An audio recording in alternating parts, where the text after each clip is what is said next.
Hey, I'm Alex Taylor. I'm 26 years old and employed as a software engineer at a mid-sized tech company in Portland, Oregon. The job is demanding. Endless deadlines, late nights spent debugging code, and the constant push to innovate or risk falling behind.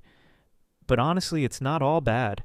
What keeps me motivated is Emma Lane, my team lead in the development department.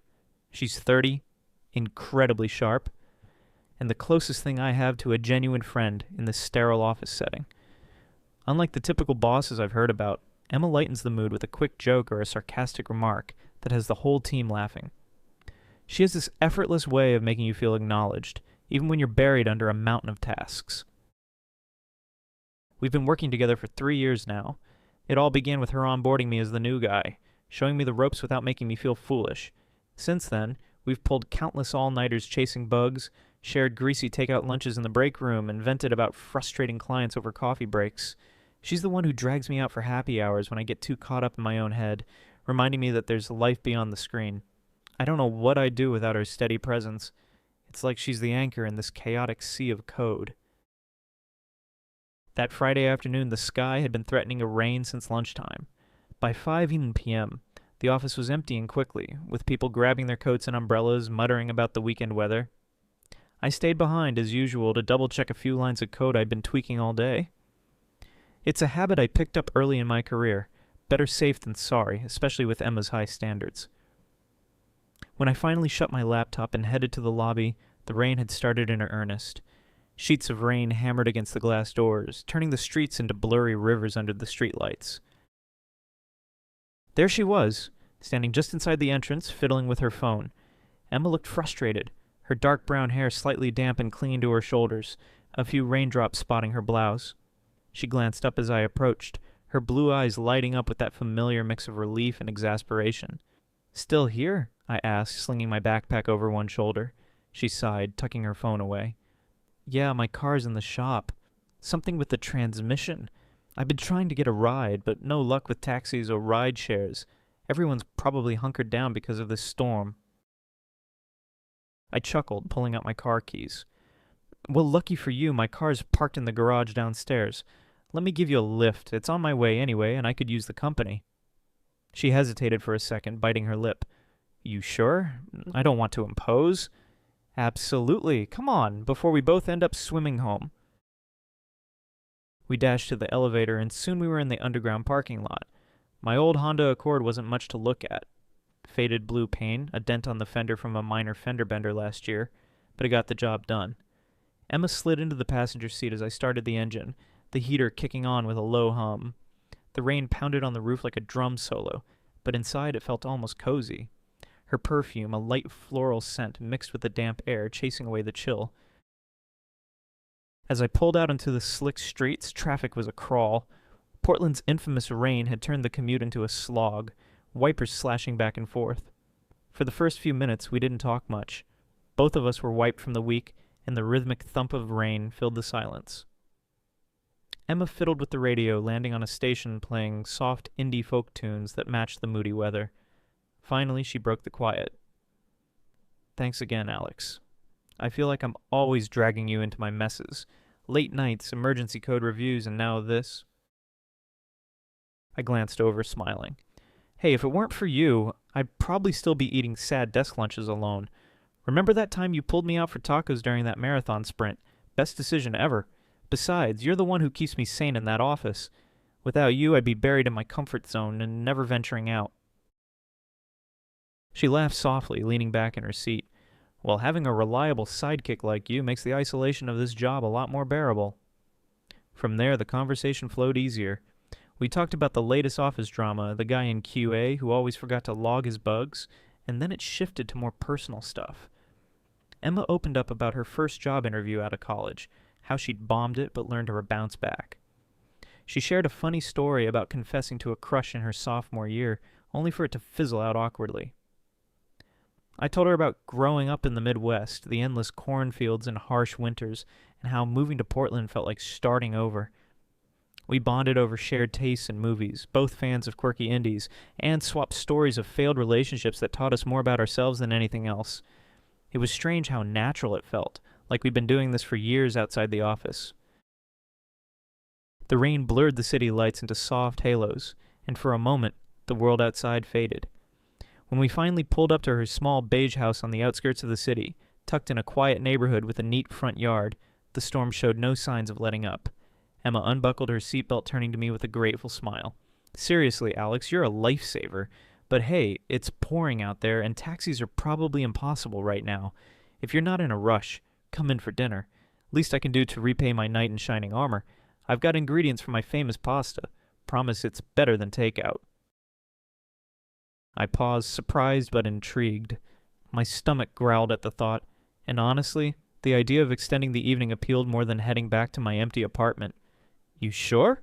I don't want to intrude. She grinned, already opening the door. Positive. Come on, before we both drown. We made a mad dash through the rain to her front porch, laughing as we shook off the water like wet dogs. As she unlocked the door, I stepped inside, the warmth of her home enveloping me. Little did I know, this was just the beginning. Emma's house was exactly as I'd imagined it, or cozy and lived in, with walls adorned by abstract paintings in soft blues and greens, and bookshelves crammed with everything from tech manuals to well-worn novels. The air carried a faint scent of herbal tea and fresh laundry, a far cry from the sterile vibe of my own apartment. She flicked on the lights, revealing a small living room with a plush couch and a coffee table scattered with sketch pads and colored pencils. Make yourself at home, she said, kicking off her shoes. I'll grab you something dry to change into. Can't have you dripping all over my floor. She disappeared down the hallway and returned with a clean t-shirt, probably from an old concert or something, judging by the faded logo. Bathroom's first door on the left. I'll start on dinner. I nodded, grateful, and headed in to swap out my damp clothes. The shirt was a bit loose, but it smelled clean and comforting. When I came back out, Emma was already in the kitchen pulling ingredients from the fridge. Pasta, tomatoes, garlic, and fresh basil. You weren't kidding about the pasta, I teased, leaning against the counter. She shot me a playful glare. Oh, ye of little faith, hand me that knife, you're on chopping duty. We fell into an easy rhythm, me dicing vegetables while she sautéed garlic in olive oil. The kitchen was compact, forcing us to brush past each other now and then, but it didn't feel awkward. If anything, it added to the fun. At one point, the sauce bubbled over, splattering tomato bits across the stove, and we both burst out laughing as we scrambled to clean it up. See, this is why I usually order in, she admitted, wiping her hands on a towel. But hey, teamwork makes the dream work. By the time we plated the pasta, twirled with homemade sauce and a sprinkle of Parmesan, and added a simple side salad, the aroma had filled the whole house. We carried our plates to the small dining table by the window, where rain still pattered against the glass like a soft drumbeat. Emma dimmed the lights a bit and turned on the TV, queuing up a light-hearted sitcom we'd both mentioned liking during our car ride.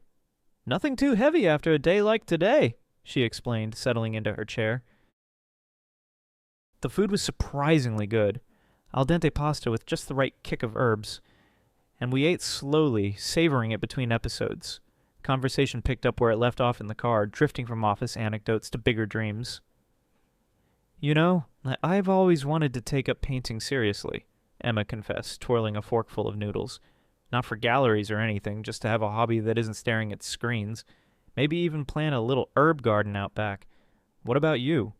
Any secret aspirations beyond code? I thought for a moment, chewing thoughtfully. I've toyed with the idea of opening a small coffee shop someday. Nothing fancy, just a place with good brews and comfy chairs where people can unplug. Portland's got the vibe for it, right? But who knows? I'm still figuring out if I'm cut out for the entrepreneur life. She nodded, her eyes lighting up. That sounds perfect for you. You're patient, detail-oriented, and you'd probably make a killer playlist for the background. We laughed, and the show played on, but our attention kept shifting back to each other. After we finished eating, I helped clear the dishes, insisting on washing while she dried. It felt domestic in the best way, like we'd done this 100 times before. With the kitchen tidied, Emma brewed a pot of chamomile tea, pouring us each a mug. Wind down ritual, she said, leading me to the couch. She put on some soft jazz playlist, mellow saxophones, and piano keys that blended seamlessly with the storm outside. We sat side by side, sipping in comfortable silence at first, watching the rain streak down the window panes. Time stretched out, the evening feeling endless in a good way. We talked more about books we'd read, trips we wanted to take, even silly hypotheticals like what superpower we'd choose. As the clock ticked toward midnight, the rain showed no signs of easing. Emma glanced outside, frowning. This isn't letting up. You really shouldn't drive in this. It's a mess out there. She paused, then added casually, Why don't you just crash here? The couch pulls out into a bed, and I've got extra blankets. No big deal. I blinked, caught off guard. You sure? I don't want to overstay my welcome. She waved it off with a smile. I'd feel awful if you hydroplaned or something on my account. Seriously, stay. I'll even throw in breakfast tomorrow as a bonus. Her sincerity won me over. All right, if you're insisting. Thanks, Emma. She fetched linens from a closet, transforming the couch into a makeshift bed with pillows and a soft comforter. She even handed me a lightweight hoodie in case it got chilly. Sweet dreams, she said, flicking off the main light before heading to her room. I settled in, the tea's warmth lingering in my system as I listened to the muffled sounds of her moving around the house. The rain drummed steadily, a soothing lullaby. For the first time in ages, I didn't feel the usual post-work emptiness. Instead, there was this quiet contentment, like I'd stumbled into a safe harbor. As I drifted off, I couldn't help but smile, thanking the storm for keeping me here just a little longer. I woke to the soft glow of morning light filtering through the living room curtains, the kind of hazy dawn that Portland mornings often bring after a storm. The rain had finally stopped, leaving only a faint drip from the gutters outside. My back ached a little from the couch, but it was nothing compared to the usual stiffness from my lumpy mattress at home. What really pulled me from sleep was the aroma wafting in from the kitchen, freshly toasted bread, sizzling eggs, and the citrus tang of orange juice. I sat up, rubbing my eyes, and glanced around. The house felt even warmer in the daylight, with sunlight catching on the edges of Emma's artwork and books. She must have heard me stirring because she poked her head out from the kitchen, her hair tied up in a loose bun, wearing a simple beige sweater that made her look effortlessly put together. No makeup, just her natural glow and those blue eyes sparkling with energy. "Morning sleepy ahead," she said with a grin. "How'd the couch treat you? Not too lumpy, I hope?" I stretched, smiling back. Better than expected. Haven't had a night like that in forever. Feels almost luxurious. What's that smell? You weren't kidding about breakfast? She laughed, waving me over. Come see for yourself. I figured you'd need fuel after playing chauffeur last night. I followed her in, where the table was already set. Plates of scrambled eggs with herbs, slices of golden toast, a fresh salad with tomatoes and greens, and tall glasses of orange juice. It looked like something out of a brunch spot, not a quick morning whip-up. Dig in, she encouraged, sliding into the chair across from me. And don't hold back on the feedback. I'm no pro chef. We ate in that easy rhythm we'd fallen into the night before. The clink of forks and the hum of the coffee maker filled the space. The food was simple but perfect. Fluffy eggs, crisp toast with just the right amount of butter. As we settled in, the conversation deepened naturally. I asked about her background, curious after our car talk. She opened up about moving from Texas to Portland right after college, chasing a tech job in a field dominated by guys. It wasn't easy, she admitted, stirring her juice. First interview, I showed up in a suit, ready to impress. And the hiring manager barely looked at my resume. Just assumed I was there for admin work. Had to fight twice as hard to prove I belonged, underlining every achievement, staying late to outcode the skeptics. It was about embracing the life we were building together one day at a time. The office drama had been a test, but it had also been a catalyst, pushing us to define what we meant to each other. As the weeks turned into months, the lines between work and life blurred in the best possible way. We were a team in every sense, and the future seemed bright, even under Portland's constant drizzle.